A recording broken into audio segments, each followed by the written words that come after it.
శుక్లాంబరధరం విష్ణుం శశివర్ణం చతుర్భుజం ప్రసన్నవదనం ధ్యాయేత్ సర్వవిఘ్నోపశాంతయే. అయ్యా, స్వప్నంలో కానీ జాగ్రత్తలో కానీ దృశ్యాలను గ్రహిస్తున్నట్టే దృక్కు కూడా ఉన్నట్లు మనకు తెలుస్తున్నది.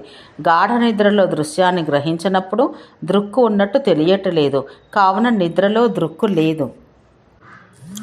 కాబట్టి దృక్కు కూడా అసత్యమే అని నీవు అనవచ్చు. కానీ ఆ నిద్ర యొక్క కాలం దృక్కు లేకపోవటానికి ఎలా తెలిసింది? అవి నీకు తెలిసినవి అంటే అప్పుడు వాటిని గ్రహిస్తున్న నీవు ఉన్నావన్నమాట. అప్పుడు వాటిని గ్రహిస్తున్న నీ స్వరూపం దృక్కే. కావున దృశ్యం లేని నిద్రలో కూడా దృక్కు ఉంది. అది లేని సమయమే లేదు. కాబట్టి అదే సత్యం.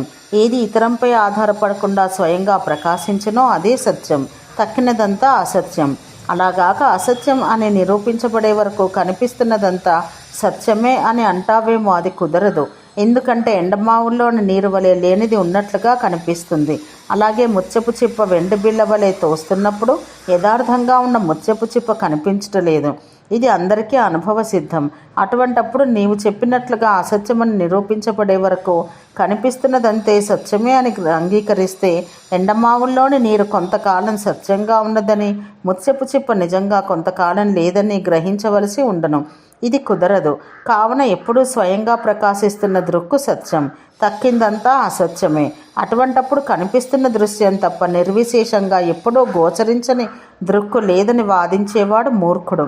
అటువంటి వాడు నేను లేను అని కూడా చెప్పగలడు. శరీరాన్ని ఇంద్రియాలని వీడితే తాను ఉన్నాడో లేడో తెలియక తన ఉనికి అందే సందేహం గలవాడు ఎటువంటి తర్కం చేయనా ఇతరుల యొక్క అజ్ఞానాన్ని ఎలా పోగొట్టగలడు? అలా వాడు చేయగలిగితే ఒక పెద్ద గుండురాయి కూడా మానవుల అజ్ఞానాన్ని పోగొట్టగలదు. కావున లోకంలో వస్తువులు ఉపయోగపడుతూ స్థిరంగా ఉన్నట్లు కనిపిస్తున్నంత మాత్రాన ఇవి సత్యాలు కావు. ఈ పదార్థ విజ్ఞానమంతా భ్రాంతియే. ఈ శాస్త్రాల విజ్ఞానమంతా ఏదో సత్యమైనట్టు తలచుట మహాభ్రాంతి. ముత్యపు చిప్ప కనిపించే వరకు వెండి సత్యంగానే తోచినట్లు ఆత్మసాక్షాత్కారం కలిగే వరకు జగత్తు సత్యంగానే తోచును. ఆత్మజ్ఞానం కలగగానే జగత్తు యొక్క విజ్ఞానమంతా భ్రాంతియే అగను. భ్రాంతి అందరికీ ఎలా సమానంగా ఉండనని నీవు శంకిస్తున్నావు?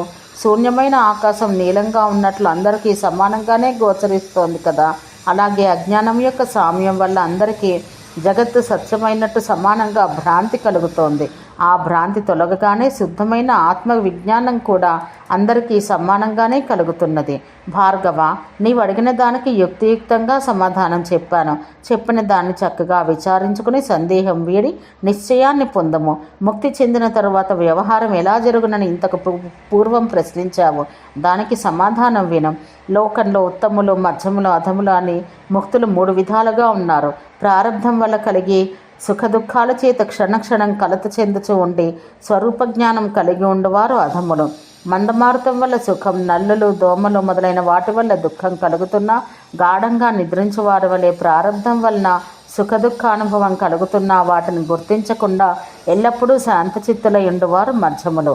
ఆపదలు పరంపరగా వచ్చిపడినా ఉద్వేగాన్ని పొందక, మహాసుఖాలు కలుగుతున్నప్పుడు హర్షం పొందక, ఎటువంటి అద్భుత సంఘటనలో కూడా విస్మయం చెందక, ఏ పరిస్థితిలోనూ స్వరూపం నుండి తొలగక, మనసులో కామ క్రోధాదుల యొక్క క్షోభను రవ్వంత కూడా పొందక శాంతులై ఉండి లోకంలో అందరి వలె వ్యవహరించేవారు ఉత్తమ జ్ఞానులు. ఉత్తముడు కేవల జ్ఞాని, మధ్యముడు మరియు అధముడు జీవన్ముక్తులు. అధముడు నిరంతరం సమాధి స్థితిలో నిలవలేడు. ప్రారంధం వల్ల అప్పుడప్పుడు స్వరూపస్థితి నుండి తొలగి క్లేశం పొందుతూ ఉండును.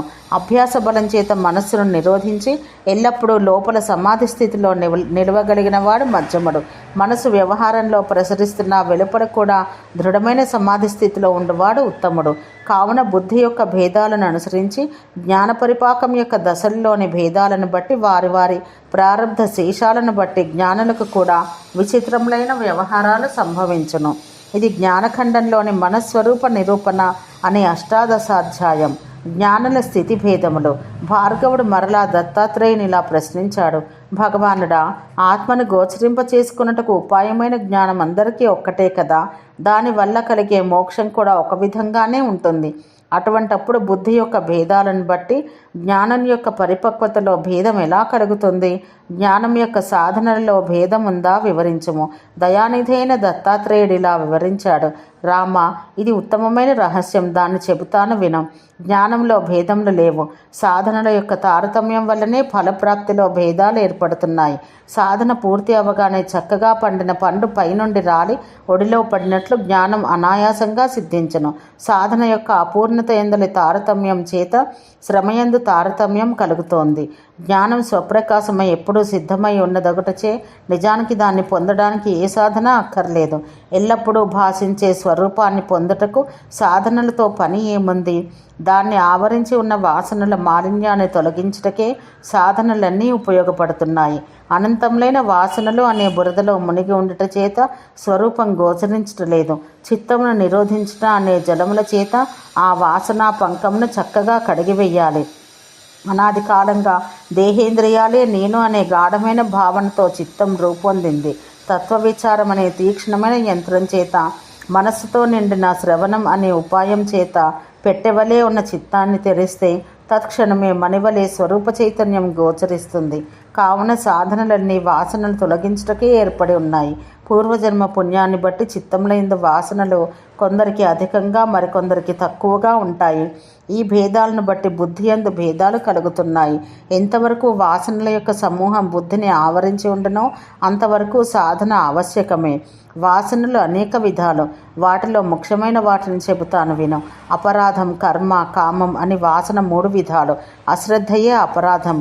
వినాశాన్ని కలిగించడంలో ఇది ముఖ్యమైనది. శాస్త్రం, ఆచార్యుడు చెబుతున్న విషయం సర్వదా సత్యం అనే దృఢమైన విశ్వాసమే శ్రద్ధ. అటువంటి విశ్వాసం లేకుండాట అశ్రద్ధ. దీనివల్లనే విపరీత గ్రహణం సంభవిస్తోంది. ఉన్నదాన్ని ఉన్నట్లు గ్రహించలేక విరుద్ధంగా గ్రహించుట విపరీత గ్రహణం. కళలు, శాస్త్రాలు, యోగాలు మొదలైన వానియందు నిపుణులైన వారు కూడా సత్పురుషులతోటి సహవాసం కలిగి ఉండి అశ్రద్ధ వల్లనే విపరీత గ్రహణానికి లోనై తత్వాన్ని తెలుసుకోలేకపోతున్నారు. వీరు అనేక విధాలుగా ఉన్నారు. కొందరు నిర్విశేషమైన పరతత్వమే లేదని చెబుతారు. అటువంటిది ఒకటి ఉన్నా దాన్ని తెలుసుకొనుట ఎవనికి ఎక్కడా సాధ్యం కాదు అని మరికొందరు చెబుతారు. నిధిధ్యాసనం చేత ఆత్మజ్ఞానాన్ని పొందిన వారు కూడా కొందరు ఇది పరతత్వం కాదు, దీనికి మించినది కలదు అని తలుస్తారు. మరికొందరు ఈ ఆత్మజ్ఞానం వల్ల మోక్షం ఎలా కలుగుతుందని వాదిస్తారు. ఇదిగాక శాస్త్రాచార్య వాక్యాలను సంశయించుట కూడా విపరీత గ్రహణమే అగును. శాస్త్రాల్లో నిపుణులైన వారు 100 కొలదిగా 1000 కొలదిగా ఈ అపరాధ వాసన చేతనే సంసారంలో పడిపోతున్నారు. పూర్వజన్మల్లో చేసిన దుష్కర్మల యొక్క సంస్కారం బుద్ధి యందు మాలిన్యంగా ఉంటుంది. ఆ మాలిన్యం గురువు ఉపదేశిస్తున్న విషయాన్ని గ్రహించుటకు ప్రతిబంధకమవుతుంది. అటువంటి వాడు గురువు ఎంత చక్కగా చెబుతున్నా గ్రహించలేరు. దీన్ని కర్మవాసన అంటారు. ప్రాణాయామాదుల చేత కూడా దీన్ని జయించడం సాధ్యం కాదు. కర్తవ్యం ఇంకా నాకు మిగిలి ఉంది అనుకోవడమే కామవాసన. దీనికి అనేక శాఖలు కలవు. ఇది అనంతం. సముద్రంలో తరంగాలను కానీ భూమిలో రేణువులను కానీ ఎవరైనా లెక్క పెట్టవచ్చేమో, కానీ ఒక వ్యక్తి యొక్క కామాలను లెక్క పెట్టడం సాధ్యం కాదు. ఆశా పిశాచంగా చెప్పబడుతున్న ఈ కామవాసన ఆకాశం కన్నా విశాలం, పర్వతం కన్నా స్థిరం. దీని చేతనే లోకంలో ప్రతి వ్యక్తి ఉన్మత్తుడిలా అవుతున్నాడు. దీని చేతనే దహించబడుతూ జనులు ఆక్రోశిస్తున్నారు. పరమ వైరాగ్యాన్ని పొంది ధన్యులైన వారెవరో కొందరు మాత్రమే ఈ ఆశ అనే దావానలానికి దూరులై చల్లగా ఉంటారు. ఈ 3 వాసనలు మనసును ఆక్రమించి ఉండుట చేతనే తత్వం భాషించటలేదు. కావున సర్వసాధనాలకు ఈ వాసనను నశింపచేయుటయే ఫలం. అశ్రద్ధారూపమైన ఈ అపరాధం వల్లనే నాకు జ్ఞానం కలుగటలేదు అని తెలుసుకుని శాస్త్రాచార్యుల వాక్యముల యందు శ్రద్ధను పొందుట వల్ల మొదటి వాసన తొలగిపోవను. రెండవదైన కర్మవాసన ఈశ్వరానుగ్రహం చేతనే తొలగాలి. ఇతరములైన కోట్ల కొలది ఉపాయముల చేత కూడా అది తొలగదు. ఈశ్వర ఆరాధనం చేస్తుంటే ఆ కర్మవాసన అల్పంగా ఉంటే ఈ జన్మలోనే ఈశ్వరానుగ్రహం కలిగి అది నశిస్తుంది. అది ప్రబలంగా ఉంటే అనేక జన్మల్లో ఈశ్వర ఆరాధన చేయించుట వల్ల నశిస్తుంది. ప్రబలమైన వ్యాధి తొలగటకు చాలా కాలం ఔషధాన్ని సేవించుట ఆవశ్యకమే కదా. ఇక 3వదైన కామవాసన వైరాగ్యాది సాధనం వల్ల నశించను. సంసార సుఖంలో ఎందలి దోషంను నిరంతరం చూస్తుండటం వల్లనే వైరాగ్యం కలుగుతుంది. మరొక విధంగా అది కలగనే కలగదు. ఈ వాసనల యొక్క అల్పత్వాన్ని బట్టి, ప్రబలత్వాన్ని బట్టి వైరాగ్యాది సాధనలు కూడా అల్పంగా ప్రబలంగా అవలంబించవలసి ఉండను. వీటిలో సర్వసాధనాలకి మూలం ముక్తి కావాలి అనే గాఢమైన తపన. ఒకరిని నీటిలో ముంచినప్పుడు వానికి ఊపిరి ఆడక నీటిలో ఉండి బయటపడాలని ఎలా గిలగిలా తన్నుకొననో ఆ విధంగా సంసారం నుండి బయటపడాలని ఒకరికొకరికి కలుగు తపనయే ముముక్షత్వం. అది లేకపోతే శ్రవణ మననాదులు పాండిత్య సంపదగా పరిణమించినే గాని ముఖ్యఫలం మొసగవు. ఈ పాండిత్యమంతా శవానికి గావించిన అలంకారం వలె వ్యర్థం. ముముక్షత్వం కొద్దిగా ఉన్న ఉపయోగం లేదు. వ్రతముల యొక్క ఫలశ్రుతిని విన్నప్పుడు ఆ వ్రతాన్ని చేసి ఆ ఫలాన్ని పొందాలనే కోరిక సామాన్యంగా చాలామందికి కలుగుతుంది. అంత మాత్రమైన కోరికతో అందరూ ప్రయత్నం చెయ్యరు, ఫలాన్ని పొందరు. కావున తీవ్రత లేని ముముక్షత్వం వల్ల ఉపయోగం లేదు. ఎవనికి ముముక్షత్వం ఎంత తీవ్రంగా ఉండునో వానికి ఫలం కూడా అంత వేగంగానే సిద్ధించును. ముముక్షత్వం గలవాడే అన్నింటినీ వదులుకొని ఆత్మజ్ఞానమందే తత్పరత్వం గలవాడగను. దేహమంతా తాపంతో ఉడికిపోతున్నప్పుడు ఎవడైనా చల్లదనం తప్ప దేన్ని కోరడు. అలాగే ముక్తి తప్ప నాకేమీ వద్దు అని తీవ్రమైన కోరిక కలిగిన వానికి కూడా ఫలం త్వరగా లభించును. విముక్తి తప్ప తక్కినవన్నీ దుష్టములు అనే దృష్టి వల్లనే విముక్తి యందు తీవ్రమైన కోరిక కలుగుతుంది.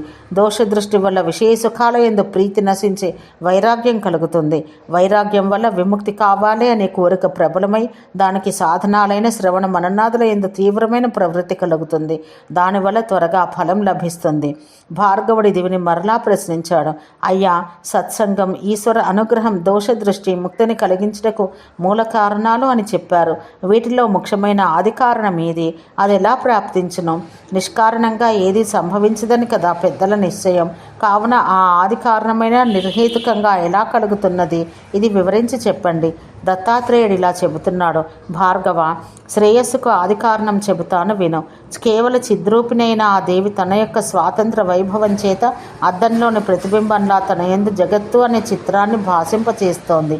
అనాది అయిన అజ్ఞానం చేత కప్పబడి ఉన్న జీవుల యొక్క హితాన్ని కోరుతూ ఆమెయే హిరణ్యగర్భ శరీరంతో కోరికలన్నింటినీ తీర్చినట్టు వేద సముద్రాన్ని ప్రకాశింపచేసింది.